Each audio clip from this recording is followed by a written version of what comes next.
Today, we're going to step back in time. But this isn't going to be your typical history lesson about the Titanic disaster. Instead, we're going to experience it through the eyes of someone who was actually there, a minute-by-minute account from a survivor who lived through it all. So let's begin.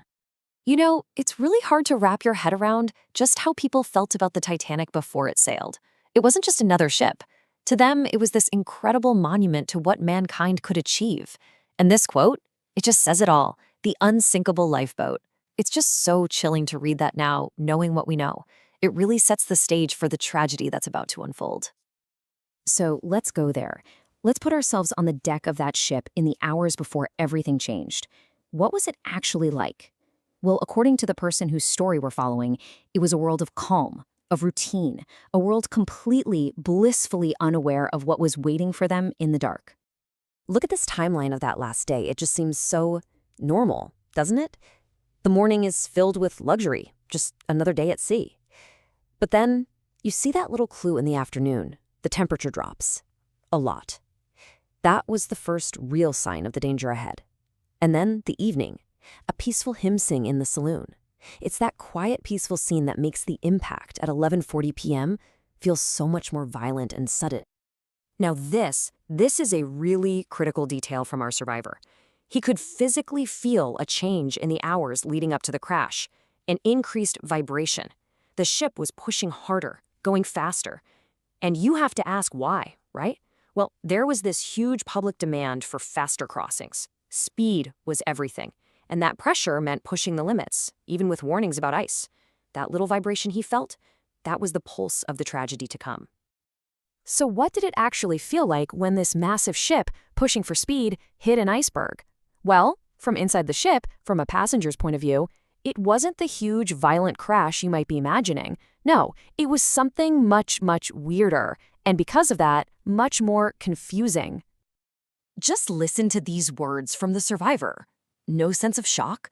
He said it was just a slight grinding feeling, something that most people probably barely even noticed. And that's what's so terrifying. There was no big dramatic impact, so for a while, almost everyone believed that nothing serious could have possibly happened. It was a fatal miscalculation. After that subtle grinding sensation, something much more unsettling happened. The constant, familiar thrum of the ship's massive engines just stopped. And this incredible, eerie silence fell over the whole vessel. For anyone on that ship, used to the constant hum of motion, that sudden, total quiet was the first real sign that something was very, very wrong. You could just hear these questions echoing down the hallways, right? People started coming out of their cabins, probably pulling on robes over their pajamas to face that biting cold. But they weren't panicking. Not yet. It was more like a curious unease. Just, why have we stopped? Out here, in the middle of nowhere. And now, we get to the evacuation. I mean, just try to imagine what that must have been like. 1 minute, you're on what you believe is the safest, grandest ship in the world. The next, you're being told to climb into a tiny wooden boat to be lowered into the pitch-black, freezing-cold Atlantic Ocean. The whole process began with this kind of deceptive calmness. The crew moved to their stations, the lifeboats were prepared, and that famous order was given: women and children first. But even then, for so many people, the danger just didn't feel real. It wasn't until they were literally separating families and people saw those little boats swinging out over that black water that the horrible reality of the situation finally started to crash down on them. This quote is just, it's unbelievable, isn't it? It perfectly captures how surreal the whole thing was. For the people in those first few lifeboats, it felt more like some kind of thrilling, unscheduled drill.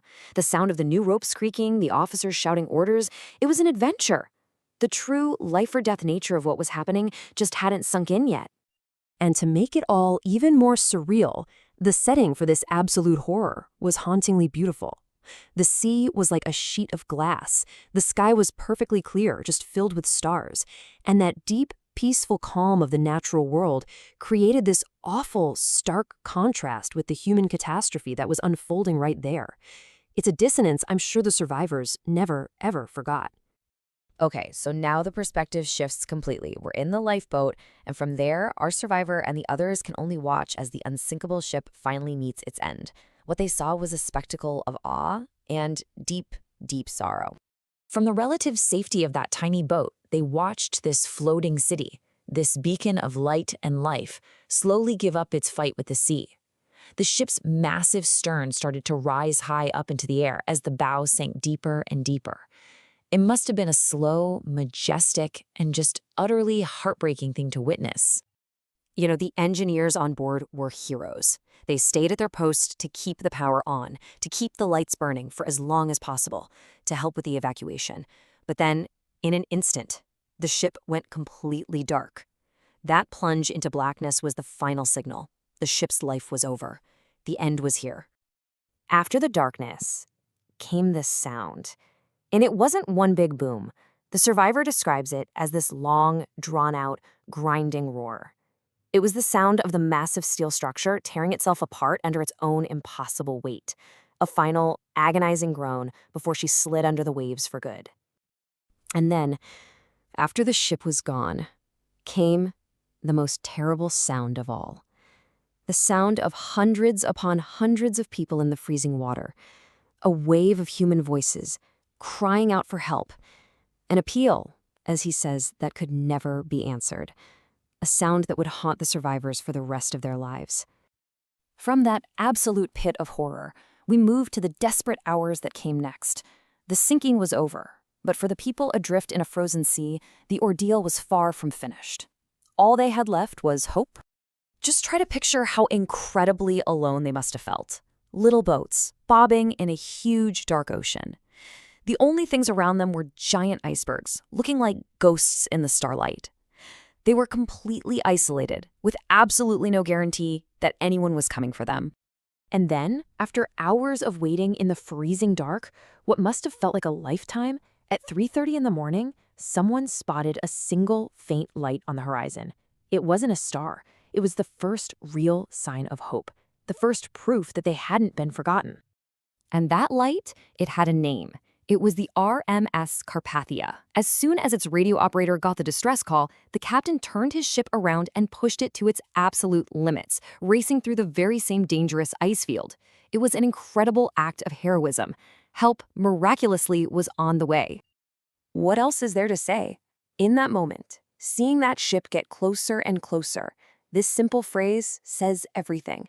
It's the sound of unbelievable relief, of deep, profound gratitude. The pure joy of knowing you've survived against impossible odds. So after all of this, what are we supposed to take away from it? Well, the lessons were brutal, but so necessary. The disaster exposed this fatal sense of overconfidence, a blind faith in our own technology, a culture that cared more about speed than safety, and regulations that were just nowhere near good enough. The loss of the Titanic was a horrific wake-up call that completely changed maritime safety forever. And we'll end with this last, really powerful thought from our survivor.